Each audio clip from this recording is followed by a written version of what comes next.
আমার ওসিয়তনামা। আমি মারা গেলে মাইকে মৃত্যুর কথা ঘোষণা করবেন না। আমার মৃত্যুর সংবাদ শুনে পড়ুন, ইন্না লিল্লাহি ওয়া ইন্না ইলাইহি রাজিউন।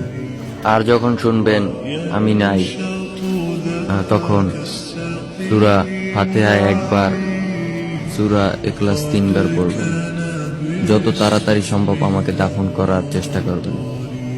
আর কারো জন্য আমার লাশ ফেলে রাখবেন না। সবাই আমার জানাজায় আসবেন। কারো কাছে আমার কোনো ছবি থাকলে দয়া করে ডিলিট দিয়ে দিবেন। আর কারোর সাথে কোনো অন্যায় করে থাকলে ক্ষমা করে দিবেন। আমার মৃত্যুর পর প্রথা অনুযায়ী কোনো প্রকার কুলখানি চল্লিশা বা মৃত্যুবার্ষিকী পালন করবেন না। ঋণ থাকলে পরিশোধ ও আমার জন্য বেশি বেশি দান শ্রদ্ধা করবেন। আমার জন্য কেউ যেন উচ্চ